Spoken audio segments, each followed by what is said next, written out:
এক বনে ছিল একটি শিয়াল আর এদিকে থাকতো একটি বক।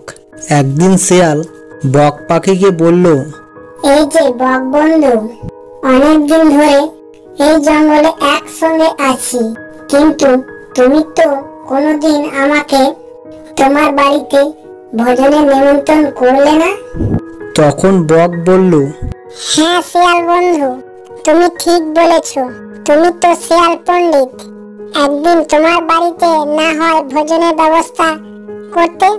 আমি তো আগে ভাগে তোমার মতো গণ্যমান্য ব্যক্তিকে আমার গরিব ঘরে ডাকতে পারি না। তখন শিয়াল বলল, ঠিক আছে, আজ তো আমি একটি কচি মোটা সোটা খরগোশ ধরেছি, তাহলে আজ দুপুরে তুমি চলে এসো। বক সেটা শুনে খুব খুশি। শিয়াল বলল, আমি এখন বাড়ি যাই, তুমি একটু পর চলে এসো। বক দুপুরে চলে এলো শিয়ালের ডেরায়। শিয়াল বককে দেখে বলল, এসো বন্ধু এসো। তারপর থালাতে করে দিল খরগোশের স্যুপ। বক তো মনে মনে ভাবে, আজ আমি পেট ভরে খাবো।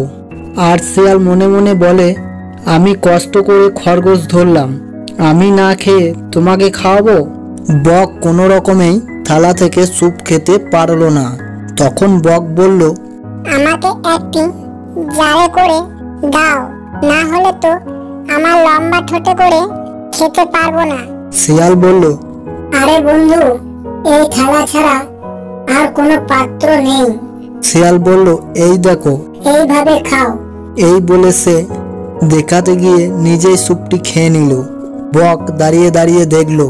তারপর বক বলল, তাহলে কাল তোমার নিমন্ত্রণ আমার বাড়িতে এসো।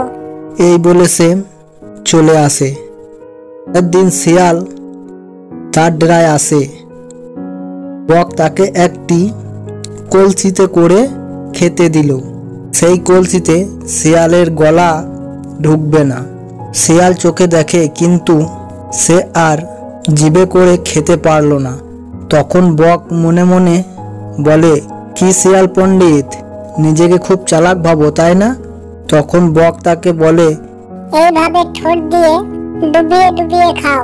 এই বলে বক দেখাতে গিয়ে সবটা খেয়ে নিল। তারপর শিয়াল ক্ষুধার্ত পেট নিয়ে বাড়ি ফিরে। বন্ধুরা, ভিডিওটি ভালো লাগলে একটা লাইক দিবেন। ওই ধরনের নতুন নতুন ভিডিও দেখার জন্য চ্যানেলটি সাবস্ক্রাইব করবেন ও পাশে থাকা বেল আইকনটি বাজিয়ে রাখবেন।